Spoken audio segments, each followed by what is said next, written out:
The AFC West is arguably the NFL's most competitive division.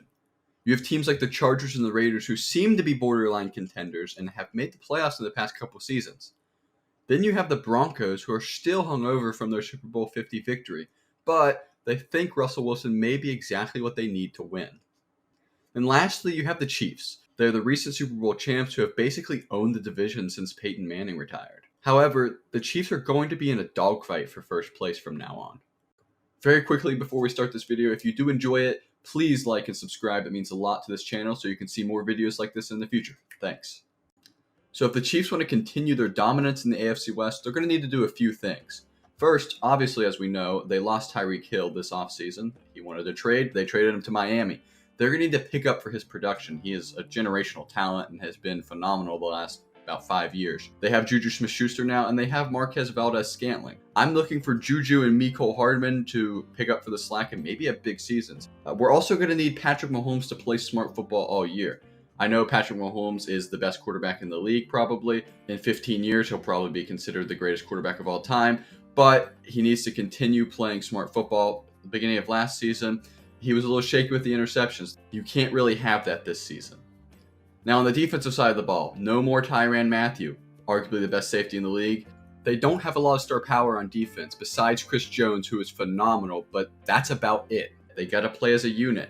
I'm looking for them to be about top 18. If they can stay top 18, I think they can be in an all right spot for the division, but they have to play as a unit. Now heading over to the Chargers, what can they do to finally get back into the playoffs? Well, first, you got to hope that this team gels because they have a lot of new additions. You know, Khalil Mack and J.C. Jackson, those are two big stars, and that's awesome, but can they fit in this team? You got to hope they can very quickly. You want Justin Herbert to continue his trajectory of development. He's taken big steps so far, and usually you have that sophomore slump. We haven't seen that yet. The last thing you want is him to take that slump this year, so hope to have his trajectory continue the way it is. You need Derwin James, Khalil Mack, and Joey Bosa to stay on the field. All three of them have been injured, especially Khalil Mack and Derwin James. They are notorious for being injured. Stay on the field. It's the only way you're going to win games. And we need better coaching in the fourth quarter. A lot of games last year were decided in the fourth quarter for the Chargers. If there would have been no fourth quarter, they would have been in the playoffs by far. So we need better coaching there. And we need solid linebacker play. So they need to, again, play as a unit like with Kansas City. And I think we can see a lot of success there. Now heading over to Las Vegas. They're a very interesting situation. They acquired Davante Adams, paid him a lot of money. They now have Darren Waller, Davante Adams, and Hunter Renfrow. That's a nice core right there.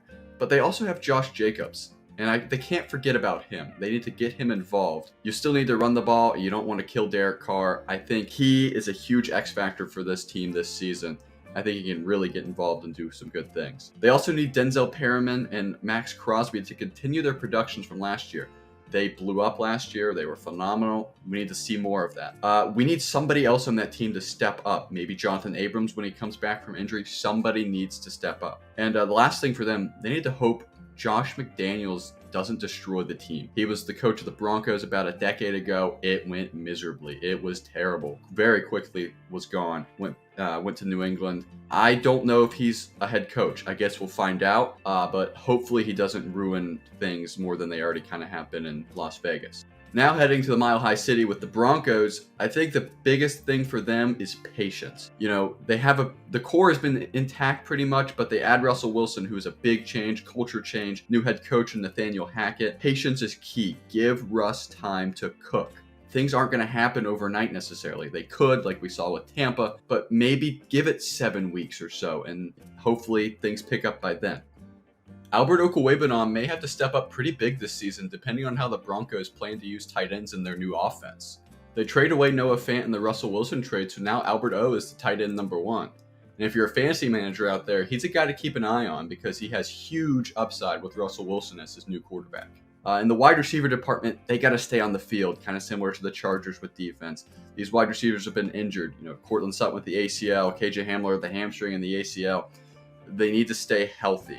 Jerry Jeudy, I mean, if they can all stay healthy, they'll have Jeudy, Hamler, Sutton, and Tim Patrick. That is a phenomenal wide receiver core. So Russell Wilson's going to have all types of weapons to throw to. And on the defensive side of the ball, they just got to play Bronco brand defense. Even after the last 5-6 years of sucky football, the one thing they've kept true to themselves is their defense. You know, in Super Bowl 50, they dominated with the defense and won that game. And they've continued that for the most part. So I think, continue Bronco brand defense, and they're in a good spot. Hope you guys enjoyed that rapid fire video. And if you did, make sure to like it. Comment down below any suggestions you may have, comments, concerns, anything. And make sure to subscribe and turn on that notification bell. And that's all for me. See you next time.